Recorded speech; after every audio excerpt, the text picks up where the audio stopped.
Well, hello.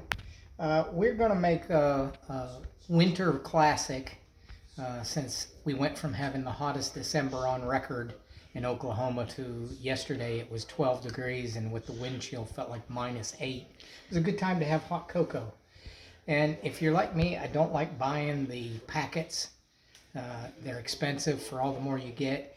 And with a few key ingredients that aren't that expensive, you can make up enough to have for all winter long. We got Carnation Dry, non-fat dry milk. This was like $5, I believe. You got your unsweet baking chocolate and sugar. And you mix those three together. I'll tell you the proportions. And I'm going to mix it up, and then we keep it in a canning jar. And if I make too much in this, I've got larger ones. This is a pint jar. I've got quarts if I need it. So let's start with the baking chocolate. My mix is a half a cup of chocolate, 1 cup of non-fat dry milk, and 3/4 of a cup of sugar. And you need for creamy chocolate is why you want the non-fat dry milk. I've made some before where I just used the unsweet baking chocolate and sugar, and when you mix the water in it, it was kind of thin, and I like my hot cocoa to be a little more creamy.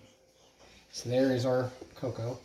And that stuff, if you've ever seen the Facebook video of the mama lets the kid spoon some chocolate out and he gets it in there, that powder goes everywhere. Yeah, that's how this is. That when you go to stir it around, you got to be kind of gentle, or else you end up with cocoa powder all over your countertop. And I say that from experience because I've already done it. And I'm only measuring this like this for the purpose of showing you. Usually I just wing everything. I seldom measure. There's a half cup. How long will this last in the This will container? last most of the winter, I would imagine, unless you're drinking cocoa every 5 minutes. It should last at least a full month, especially because it's all dry. You haven't mixed any moisture into it, so it shouldn't clump, it shouldn't lump.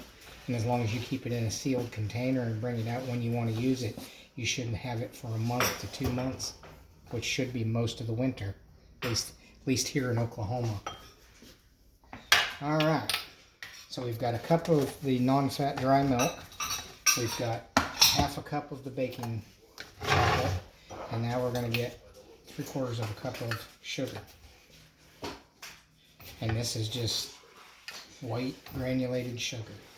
I suppose if you wanted it to be even sweeter, you could use the powdered sugar, but I'm not sure why you would want to. And then we've got our canning funnel, so that when you dump it out of this bowl, you don't end up with it all over the counter. It makes it very simple to fill your jar. And then I just mix hot water with it, and you don't have to add any milk at that point. How many tablespoons do you use in your cup 2 tablespoons. after you've mixed Well, it? we've got larger mugs, and I've got a mug made up here that I've already made, and these are basically nearly 2 cups. So I use 3 tablespoons in this cup. In a normal 8-ounce cup, you would use 1 to 2. Depending on just how chocolatey and all that you want it, you could do it to your taste. You can always add. And these measurements are for what I've deemed that I think works really well. If you want it more chocolatey, you could always add more chocolate. All right. There we go. The bowl's almost not big enough. Yeah, I know. I wondered if I needed a bigger one. Now I've got a mini whisk to where I can get down through there and mix all these together, but you don't want to do it in great big portions all at once, or as I said, you're going to end up with powder all over your countertop. See, and all of that chocolate's down at the bottom. I've got to keep digging through it until we start to get our chocolate powder look. This was a favorite. My mom used to do this, that we would We had us boys always had our friends around. We'd go out sled riding or whatever and come in and want hot cocoa. And some mom used to buy the great big canister of non-fat dry milk, dump it all out, mix this up like this, and then put it back in the container. And as long as the lid was on it, like I said, we kept it all winter long. And usually one time of doing it lasted for 3 boys and their friends for the entire winter.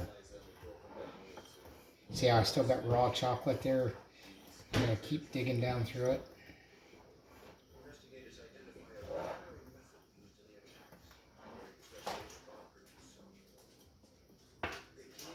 Yeah, I think I can start to do this without the powder going absolutely everywhere.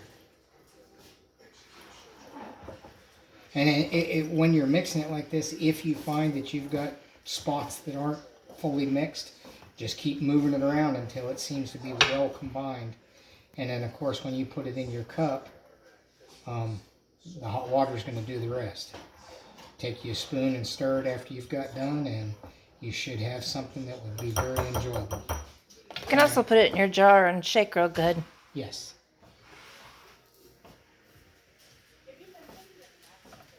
Look at that. So this mixing bowl right here, Tamala, is just enough Perfect. to make a pint jar. And it's got snowflakes. These were a Christmas present. It was a dirty Santa. Actually came from a dirty Santa gift. It did. I think I won for the night. Yeah, there you go. And let me tell you, it is good. I don't drink a lot of hot cocoa until it comes wintertime, and then I drink my fair share. I think it needs the marshmallows added, but Yes, I will say you know. that. I will say that. Those of you that like marshmallows, add all the marshmallows you want. I do not like marshmallow. I don't put marshmallow in anything. There's some marshmallow fluff, just a big old daub on the top. Yum. Thanks for watching. Thanks, everybody.